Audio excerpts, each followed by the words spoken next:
Exit's the story of Bra, a girl who spends a year of her life trapped in a room suffering from agoraphobia, which is the fear of open spaces, and the panic attacks that accompany those. We pick up 6 years later where she is free and living a normal life, but the year's isolation's left scars that will begin to resurface, especially when she meets Dermot, a man who thinks he's the reincarnation of Robin Hood, robbing from the rich to give to the poor. So Dermot and Bri embark on a mini crime spree, but the stories are really about the theme of memory and truth, and Bri begins to find that not every truth can be remembered and not every memory is the truth. The story is really about her journey to discover the answer to these questions.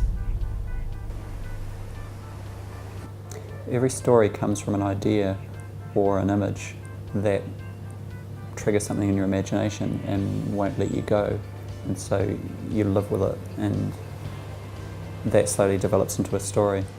Exit came partially, I guess, from reading an article about a woman in Scotland who spent 30 years of her life trapped in a home, suffering from agoraphobia, and she was only discovered when her husband died and didn't turn up for work, and she couldn't call the police and couldn't go for help, so he was discovered a couple of days later when his workmates went around to see where he was.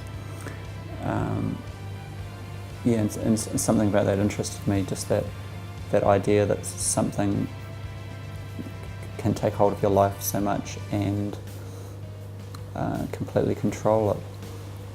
And I guess Exit is about the illness, and it's also about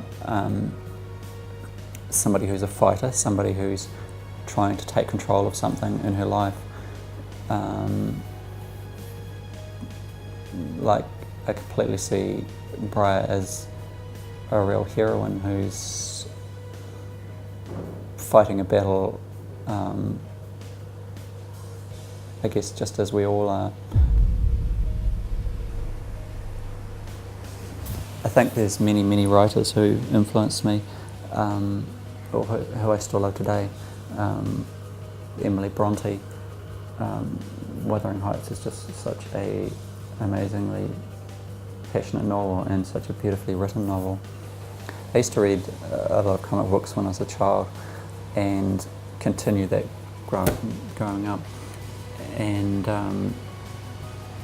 I remember being struck by Alan Moore, by his command of language and writing style, and just I think he showed the importance of a writer, that the writer can make anything good, can take any crazy out there concept, a swamp creature, and make it believable and make it magical and enjoyable. I think all writers, everyone's a sum of their own experience, and yeah, I remember getting to a certain age growing up where you just kind of realise that girls are not interested in you, they're not attracted to you for whatever reason, and that realisation certainly has an influence, and I guess makes you retreat into yourself a lot more and become more self-reliant, and retreat into a world of your own imagination, and that's a good thing for a writer to have. So you become more self-reliant, you don't need other people because you can create people of your own. I love that loneliness and isolation that's in Briar is something that I understand and something that I've lived with as well. And they say you should always write what you know. Books have been a constant companion to me over the years. growing up with children's picture books and comic books, and then different novels, serious novels, lighter novels.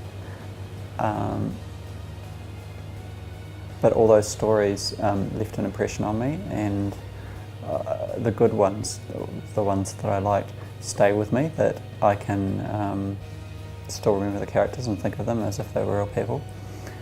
And I guess that's what I'd like to do with being a writer with a book, to have something that someone's going to read and enjoy at the time, but they're going to think about it afterwards. They're going to think about the characters, and those characters will stay with them for some time, perhaps for their whole life.